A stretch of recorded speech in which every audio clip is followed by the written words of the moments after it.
y sus deseos. Pero el que hace la voluntad de Dios permanece para siempre. Te hablo a vos, a los que están en Cristo. Correr sin parar, conseguir todo en mí. Si no estás, te espero igual. Mi luz para vos. No me voy, desamor, empiezo a saber que me se escuche inmortalidad. Tu amor es inmortalidad, inmortalidad. Tu amor es inmortalidad. Qué grande, Fabián. Qué grande. Es para nosotros un honor tenerte aquí en Casa de Jesús, realmente. Y veíamos todo. ¿Qué te genera ver toda esa gente, todo lo que está pasando, lo que pasaste en tu vida? La verdad es que la forma en que Dios fue tratando mi vida, o sea, por la gracia de Dios, no soy la persona que era. Ha habido un proceso de muerte en todos mis deseos y en todos mis proyectos. Y Dios ha ido tomando posesión de mí. Y cuando pude canjear todos mis sueños por el sueño de Dios, por el propósito de Dios en mi vida, descubrí el tesoro por el cual vale la pena perderlo todo, ¿no? Estoy tan feliz, puedo decir que es el deleite de mi vida, que el propósito de Dios se cumpla en mi vida cada día, digamos. La verdad que el reconocimiento te otorga un poder, pero ese poder que te otorga el reconocimiento es la posibilidad de establecer el reino de Dios en todos los que te rodean, ¿no? De ser luz y sal en este mundo. Así que entendí que el éxito no era ni la cantidad de gente, ni vender discos, ni ser reconocido, sino que la voluntad de Dios se cumpla en mi vida y que Dios esté contento conmigo como hijo, ¿no? Qué lindo, qué lindo. Y te escuchaba en una entrevista que vos decías que a los 13 años le dijiste a tus viejos, a tus papás, que no creías en Dios, que necesitabas tener un referente. Sí. Le dije que no creía en Dios porque yo no... Le dije que si Dios existía lo tenía que ver en sus seguidores. Y no era algo que yo estaba viendo. Pero para un adolescente es muy duro, digamos, no poder leer la realidad. Entonces yo decía, pero ¿por qué voy a seguir algo que no puedo ver, que no veo que exista? Se predica muy por encima de lo que se vive. Vivimos muy por debajo de la fe. Entonces me alejé durante 3 años. Y a los 16 años pasé los 3 peores años de mi vida en una oscuridad. Yo creo que Dios no borra esos 3 años de mi vida solo para acordarme de dónde me sacó. Y a los 16 años conocí un misionero que había dejado su casa con toda su familia a vivir una zona de emergencia de la ciudad de Buenos Aires para vivir entre los más necesitados y él le daba de comer, los abrigaba, los visitaba en la cárcel, los atendía y yo tenía 16 años, miré a esa persona y dije, yo quiero ser como ese tipo. Y en la búsqueda de esa virtud me encontré con Cristo. Me di cuenta que lo que él tenía diferente y que yo anhelaba era Cristo en su vida. Y en la búsqueda de esa virtud Dios me transformó y encontré el tesoro. Dije, de esto no me voy nunca más en mi vida. Qué lindo, qué lindo. Y empezamos medios cronológicos y hay una historia que hay alguien que quiere contar que pasó supuestamente a tus 17 años. Por eso es que quiero ver, ahí quiero acomodar algo.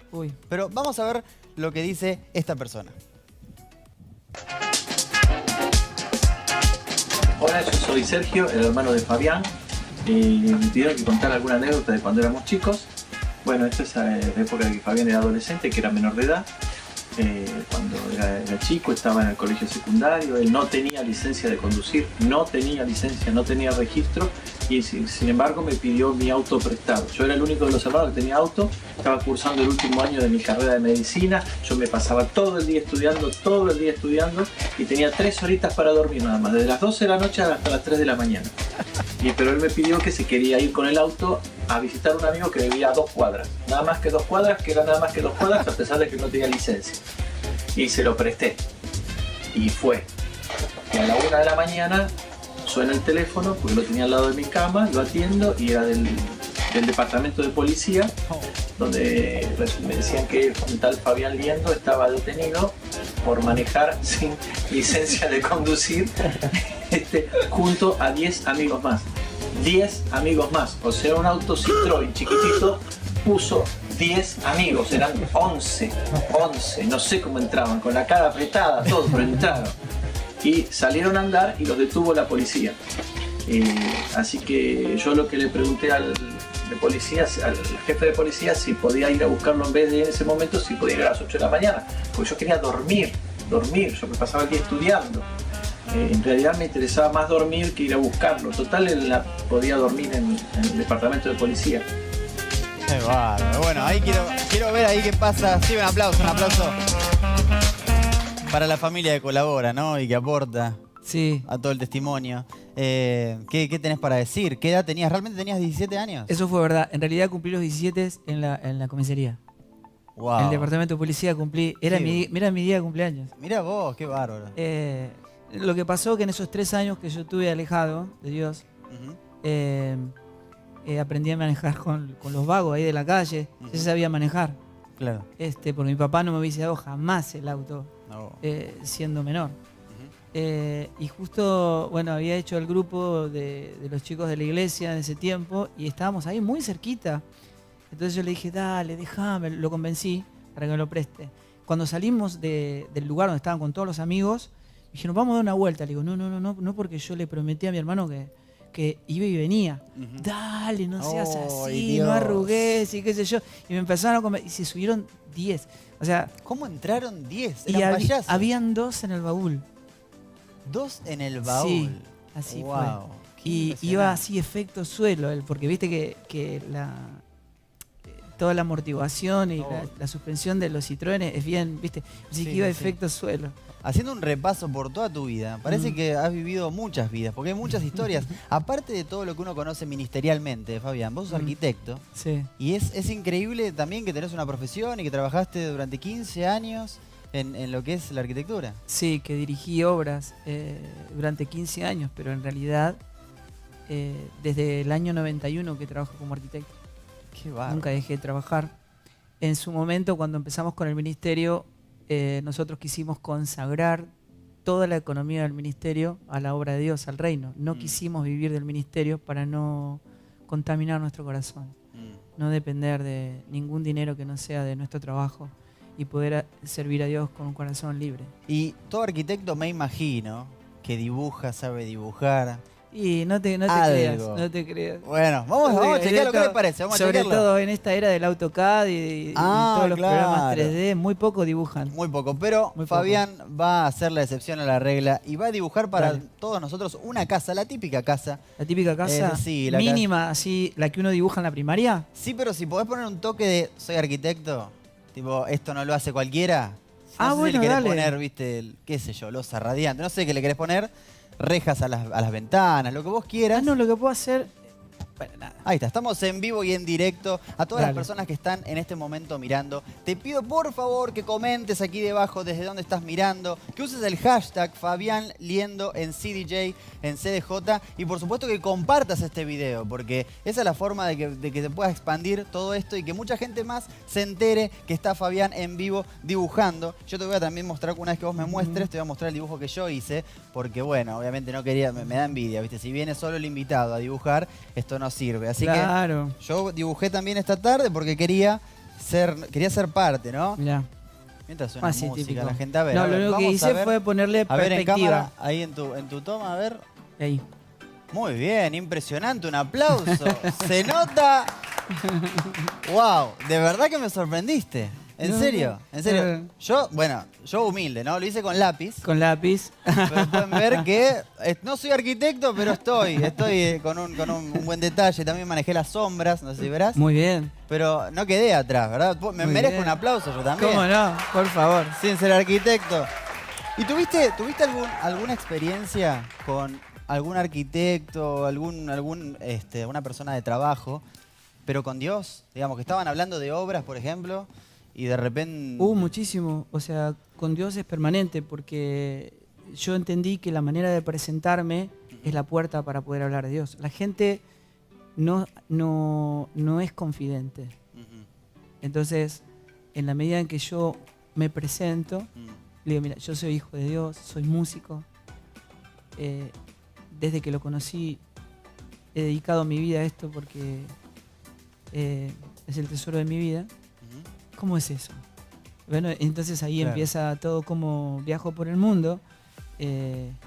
Y bueno, ¿cómo es eso? Entonces esa es mi oportunidad de hablar con todos los profesionales, con todos los propietarios, con toda la gente, de poder hablar de Dios siempre, de manera permanente. Está bueno porque siendo arquitecto llegás a lugares donde un pastor quizás así común, que es solo pastor, no llega. No, por supuesto. Tenés acceso a otro tipo de personas. Bueno, en la salida de nuestro ministerio en el año 2004 nos contrató una discográfica, una multinacional que es EMI o EMA, y salimos al mercado secular en nuestro país. Eso fue todo un movimiento muy grande porque fue un lanzamiento que salíamos todo el tiempo por televisión, por revistas, por radios, y yo daba todo el tiempo notas a medios no cristianos. Sí, me acuerdo de Telefe, que... Por todos lados, y muchos medios masivos y muchos medios que no eran más bien under, digamos, pero que estábamos entrando simplemente demostrándole que el Evangelio no es un gueto, o sea, que porque nosotros hemos criado nuestro propio lenguaje, y fue realmente un desafío hablar de una manera que toda la gente entienda. Claro.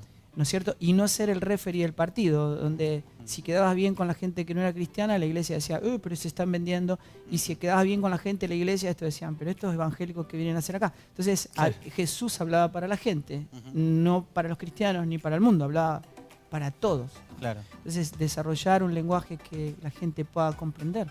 Y pareciera paralelamente, pero no, está buenísimo cómo se vincula todo, cómo todo tiene que ver con todo. 23 años de kiosco. Sí. Y bueno, todas las vidas que has impactado, has marcado. Y 23 años de tu hijo mayor. Exacto. Seba nace con kiosco, digamos, aunque él nace en marzo y en septiembre se forma kiosco oficialmente, digamos. Qué increíble. Y bueno, Seba, por supuesto, no quería no ser partícipe de esta velada esta noche, así que vamos a escuchar a Sebastián. Bueno, quería contarles una experiencia que tuvimos una vez en un recital muy multitudinario donde tocaba kiosco, y a mí yo en esa época era donde había aprendido a tocar la guitarra, empezaba a tener como mis momentos de tocar la guitarra, y me encantaba una guitarra específica que tenía mi papá, que es la guitarra que más usaba kiosco en ese momento, y la tenía acá en mi casa, y un día la cambié de estuche con la mía, que la mía era como de juguete, por así decirlo, y nunca más la volví a cambiar. El kiosco se fue a ese recital tan importante con mi guitarra de juguete y no con la que ellos tenían. Así que nada, para contarles a vos tu experiencia de cuando abrieron el estuche, que fue lo que se encontraron. Así que les mando un abrazo enorme. Me imagino tu cara de gloria a Dios, no está, ¿no? No, para cómo que yo no soy el que abre las guitarras, sino que fueron los asistentes. Me contó el Bolsa Exacto. y Ozzy. ¿Puede ser? Sí, sí. Y que el Bolsa fue que lo fue a buscar entre el público y lo agarró y dice, tu papá quiere hablar con vos. Qué lindo, me imagino cómo estaba, ¿no? Y contame a ver tu perspectiva. No, yo lo resolví sabiendo que era mi hijo y que nada, que había sido una travesura. Digamos, el que más se preocupó en realidad fue el Bolsa, que después, poco tiempo después, pasó a la presencia del Señor, ¿no? Tuvo una vida llamativa, la de él. Gracias a Dios se salvó. Pero él lo buscó y dijo, vas a tener que darle una explicación a tu padre. Claro, me imagino. Y había más de 20.000 personas en el concierto. ¿Dónde era? Y yo no tenía guitarra, pero no podía salir con esa guitarra. ¿Dónde era el concierto, te acordás? Era, creo que en el Parque de la Costa, ¿fue? Sí, creo que ahí. Sí. Wow, qué linda historia. Y vos contás que Invisibles es un disco bisagra y todo el movimiento, Sí, ¿no? Con totalmente. el libro y demás. Quiero que me cuentes un poco qué genera en vos. Yo sé que lo contaste 1.000.000 de veces, pero me gusta esto que hablas de volver a la iglesia a Dios Sí. y todo lo que siempre contás. Es llamativo porque cuando nosotros íbamos a sacar ese disco, obviamente no se llamaba Invisible, yo tenía otro disco. Y cuando estaba preparando el otro disco, con otras canciones y con otro mensaje, distinto, ¿va? No era otro, era distinto. Y yo empiezo a enfermarme. Y te lo voy a tratar de hacer lo más breve posible. Y empiezo a desanimarme de una manera que nunca en mi vida me había pasado. Y llegué a un estado casi de depresión. Y yo no me lo podía explicar, porque yo como del pan de vida. Y yo decía, ¿por qué me pasa esto? Y yo sabía que Dios estaba haciendo algo en mi vida, pero no podía descubrir que estaba en un profundo pozo, en un desierto muy largo para mí, fueron muchos meses. Y no podía cantar. Me había enfermado, tenía como una bronquitis permanente, pasaba días completos en el estudio y no podía grabar una sola canción. Y yo dije, esto no voy a poder, o sea, estoy... Y entonces grabamos todo el disco, habíamos armado, pero no podía cantar yo. Y entonces vino una palabra. Yo me ponía a orar y orar y orar y hasta la madrugada, no podía dormir. Y oraba hasta la madrugada y decía, Señor, vos me tenés que hablar. 4 de la mañana, Dios me da una palabra y me dice, hijo, primero cuando lo escuché ya casi dije, por fin, o sea, llegó. Pero me da una palabra que me desorienta mucho porque él dijo, hijo, estoy construyendo mi iglesia, pero no es la iglesia que vos ves. Y me dijo, estoy construyendo mi iglesia con gente que no necesita prosperidad, promoción, aplauso, reconocimiento para vivir la vida que yo diseñé para ellos. Gente que se da a sí misma sin esperar otra recompensa que no sea el tesoro, mi hijo Jesús. Y me dijo, yo quiero que la gente cuando te vea reconozca a mi hijo Jesús en vos. Eso fue tremendo para mí. Y me dio, sin saberlo en ese momento, me dio el título del disco, el título del libro, porque sino que entendí que la gente cuando me veía no tiene que verme a mí, sino tenía que reconocer a Cristo en mí. Y hablé de esa invisibilidad de mí mismo, ¿no es cierto? Para que se vea Jesús en nosotros. La iglesia es Jesús. Jesús salió de un cuerpo humano para impartirse en vida en un segundo cuerpo espiritual que es la iglesia. Lo que se tiene que ver en la iglesia es Cristo mismo. Y entonces me cambió toda la perspectiva y me dijo, habla de esto. Dijo, yo lo voy a hacer con vos, pero construí la iglesia. Y entonces, bueno, ahí recibí visiones, recibí cosas, gente de todos lados y de todo el mundo que me conocía, que me decía hace 2 meses, Dios me está hablando de vos, y me daba la misma palabra, en la misma dirección en la que Dios me había hablado a mí. Qué loco. Entonces, no había salida, era eso lo que Dios esperaba de mí. Así que tiré todo el disco y escribí un disco nuevo. ¿No es cierto? Y escribí Invisibles. Y fue tremendo. Eso, yo sabía que este era el fin de un ciclo y era el comienzo de algo completamente nuevo. Así que yo no podía cantar el disco. Entonces, justo había ido a un neumonólogo, un especialista, y me había dicho que tenía un enfisema pulmonar. Yo le dije, ¿pero por qué? Si yo nunca fumé, no trabajé en ambiente de fumadores. Y me dijo, bueno, pero hay un enfisema que es de no fumadores y vos tenés eso y esto no tiene cura. Y yo dije, esto me cambia completamente la vida. Es como que estaba entendiendo un poco que iba el próximo paso. Dije, bueno, esto no puedo viajar más en avión, no puedo cantar.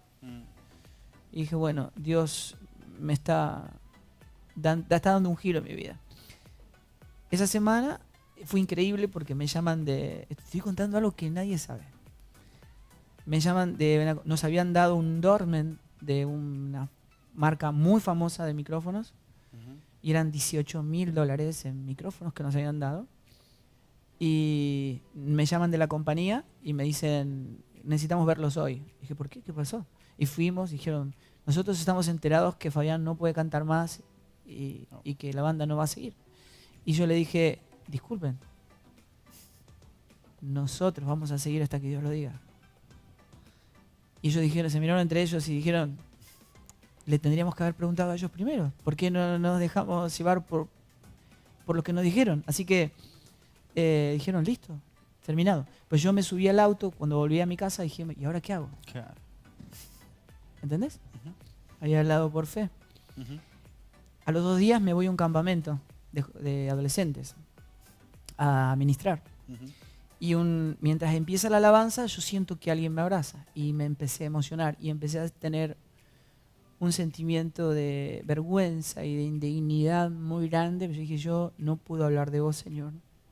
Me da vergüenza ser quien soy y hablar en representación tuya, siendo tan admirable y tan precioso. Y justo en ese momento, un adolescente se me para al lado y llorando. Y me quería decir algo y no podía. Entonces yo le dije, sentate, tranquilízate, decime qué te pasa. Entonces ella me dice, es que yo le estaba diciendo al Señor que quería lavarle los pies y Él me dijo, anda a lavarle los pies a Fabián porque yo estoy en Él. Y para mí fue tremendo porque era Dios que me estaba respondiendo lo que le estaba diciendo. Es Dios diciéndome, quédate tranquilo, no es por vos, no es por tu capacidad, no es porque haya nada bueno en vos, es porque yo te elegí. Y yo pasé a ministrar, hablé 20 minutos, pero lo que hizo Dios en ese lugar fue tremendo. Y cuando termina eso, se me acerca un adolescente, oramos, los chicos empezaron a recibir, pasó de todo ese día. Y un adolescente me dijo, Fabián, yo nunca en mi vida recibí nada de parte de Dios, nunca vi nada, Dios nunca me mostró nada. Pero te quiero hacer una pregunta, ¿vos tenés algo en los pulmones? Y yo le digo, ¿cómo sabés? Me dijo, porque lo estoy viendo, pero Dios me dice que Él te sana. Wow. Así que yo volví a mi casa y quedamos con mi esposa que me iba a hacer de nuevo todos los estudios. Y cuando fui al neumonólogo, él volvió a ver los estudios y me dijo, y en el camino mi esposa me dijo, Fabi, no te enojes, pero yo le pedí al Señor que te deje una cicatriz para que sepas que Él te sanó. Así que cuando él miró los estudios, el neumonólogo me dijo, mira Fabián, lo único que veo es una cicatriz, pero no hay nada. Wow, wow. Así que la cicatriz la tengo gracias a mi esposa. Muy bien. Pero esa semana volví y canté todo el disco en una semana. Y hasta el día de hoy estamos ministrando, sí, cantando. Qué impresionante. Qué impresionante. O sea, realmente no hay palabras como para sumar, sí, para decir que esto que vos decís y hablás de predicar con el ejemplo. Veo que Kiosco se fue también extendiendo a mucho solidaridad y hacer público todas las acciones que realizaron, como en el caso de Vorterix, cuando hablabas de lo que hicieron del recital, recitales solidarios. Y tenemos a Esteban, que quiere contar algo, porque, como te decía, parece que son muchas vidas, ¿no? Y que, si bien estás muy pendiente de los seres humanos, de lo que Dios quiere hacer, quiero que escuchemos a Esteban, que tiene algo lindo para contar de Fabián también. Mi tío es un fanático total de la pesca. Me acuerdo que una vez en San Clemente, que es donde nos encontramos en las vacaciones, fuimos a pescar al medio de la nada, porque vamos al medio de la nada, puede aparecer un jabalí, puede aparecer una serpiente. Me acuerdo que una vez con el hijo de Fabián, Valentino, estábamos charlando, alejados, y vimos un pato que está absolutamente quieto, pero a la vez vivo. Y nos acercamos porque era raro que entre más nos acercamos el pato no se alejaba. Y hasta que nos podemos poner al lado del pato, el pato estaba totalmente atrapado con una tanza y tenía clavado un anzuelo en el pico. Entonces iba a morir tarde o temprano, todavía estaba vivo, pero no podía escaparse de ahí, así que llamamos a mi tío. Pero ¿qué pasa? Fue muy difícil que el pato, digamos, confíe en que nosotros queríamos ayudarlo y no lastimarlo, entonces se movía y bueno, el tío trajo su famosa caja de anzuelos y demás cosas de pesca que solo él sabe porque es el experto. Agarró una especie de esa cosa para depilar y bueno, se lo fuimos sacando y a mí me terminó mordiendo el pico, pero fue épico porque le salvamos la vida a un pato que estaba muriendo tortuosamente, quizá de hambre y demás, y bueno, un pescador quizá lo hirió sin querer y otro pescador lo salvó, y ese fue mi tío. ¡Qué bárbaro! Falta algo más. O sea, salvó a un pato. Usted entiende, ¿no? Que está mirando en vivo, que de hecho quiero decir que hay muchos comentarios, mucha gente participando, así que les agradecemos por compartir este video también. Pero no tenía esa faceta de pescador y que sí. también te metías y que sabés tanto. A mí me del llama la tema. atención porque ellos eran chicos y cómo quedan estas historias, quedan tan grabadas en ellos, digamos, ¿no? Sí, sé que habían tirado una línea y el pato la fue a comer y tenía un anzuelo, así que había quedado enganchado, y picaba, o sea que había que agarrarlo de una manera que no te pique, pero lo liberamos. Sí me gustaría, como para cerrar esta etapa, igual hay mucha gente que está diciendo no puede ser, ya termina. Mañana hay un especial, un ping-pong especial en nuestro servicio online a las 11:30 de la mañana. O sea, domingo 11:30 de la mañana en cjlive.tv tenemos un ping-pong exclusivo con cosas que no se han hablado aquí. Pero quiero saber qué tenés por delante, qué planes tenés por delante. Sé que es una pregunta muy general, pero también sé que estoy hablando con alguien muy enfocado y que me imagino que muy por delante... Yo sé que mañana vas a pescar, por ejemplo, pero digo, más adelante en tu vida, ¿o qué proyecto a largo plazo? Bueno, la vida del Hijo de Dios es un éxodo permanente, nos mudamos todo el tiempo a Dios. Entonces, es muy difícil saber en realidad qué va a pasar mañana, pero lo que Dios me mostró hasta ahora, bueno, la salida del libro fue algo tremendo en mi país. De hecho, la editorial me trajo acá a los Estados Unidos para hacer una gira con el libro. El libro tiene el nombre de la palabra que Dios me dio, se llama Invisibles, la iglesia de Cristo no es la que ves. Y ha sido un verdadero impacto en mi país, sobre todo, primero con los jóvenes, después con el liderazgo, después con la pastoral. Y yo soy parte de lo que creo que Dios está haciendo en la iglesia, que es una reforma. Que se está hablando tanto ahora por los 500 años de la reforma. Pero creo que en la palabra hay algo muy genuino de lo que está ocurriendo en este tiempo. Reforma es reorma, es un retorno a la horma, un retorno al origen. No cae una Biblia en cada generación, no hay nuevas verdades. Hay que volver a la palabra de Dios. Hay que volver a Él. La iglesia lo único que necesita es a Dios. Es decir, no tiene la iglesia permiso para redefinirse, solo tiene que ir a Dios. Y entonces... tengo por delante muchas giras y mucho movimiento con el libro, y estamos haciendo jornadas de Invisibles donde viajamos con todo un equipo y hacemos toda una jornada de 3 bloques con números musicales, participaciones de orquestas, coros, todos del lugar, músicos del lugar,